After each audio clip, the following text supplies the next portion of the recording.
The death penalty is often used as a call to action for justice, but in truth, it's a moral, ethical, and constitutional failure. From the methods used to carry it out, to the high susceptibility to bias and error, and the blatant infringement on our constitutional rights. It's wrong, and it's time for a change, and I'll prove why. Morally, the idea of taking a life to prove that any singular crime is wrong makes no sense. It removes any chance for redemption and devalues human dignity. Those convicted are stripped of their self-image before being forced to death. Lethal injections, once thought to be painless, frequently fail, leaving prisoners conscious and in agony. Botched executions occur in about 3% of cases, with people gasping for air, suffering chemical burns, or taking over half an hour to die. The physical and emotional toll suffered by human beings due to the death penalty is more than enough to solidify its immorality. Do I look funny? I ain't know they was gonna shave off everything. You look fine.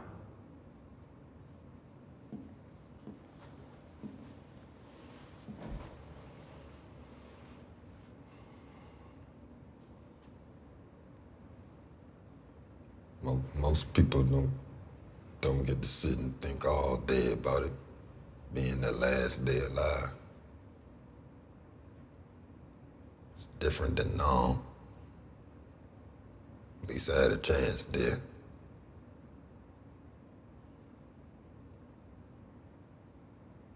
Ethically, the death penalty fails because it's unfair and deeply biased.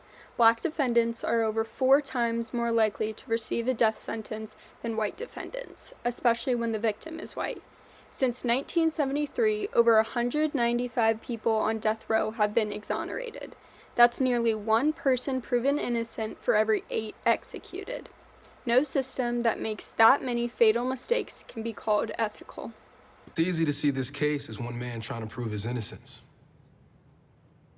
But when you take a black man and you put him on death row a year before his trial, and exclude black people from serving on his jury, when you base your conviction on the coerced testimony of a white felon, and ignore the testimony of 24 law-abiding black witnesses,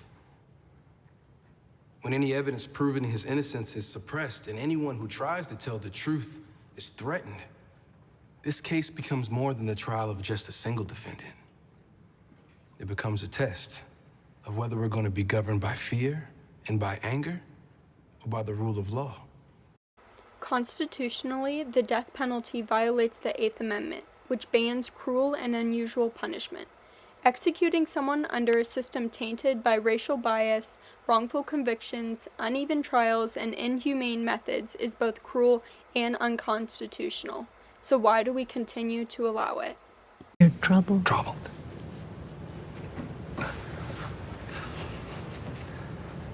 Because I know that the people in this community want to go to sleep at night, knowing that if someone has committed a terrible crime, then that someone is going to be punished.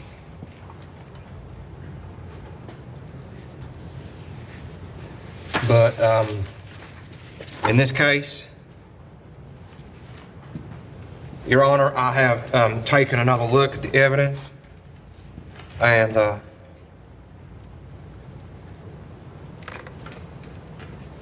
Mr. Chapman, please. And the state does not object to the motion, Your Honor?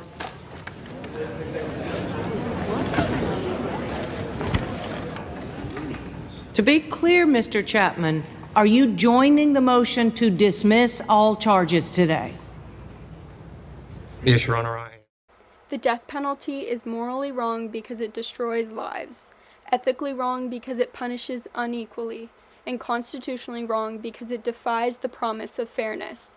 And even if some get justice for the error in the system, some do not, and they die knowing a system that was supposed to protect them did not. There can be no true justice in death. If this made you think twice or struck you in any way, learn more about the death penalty and its many failures by visiting the Innocence Project page.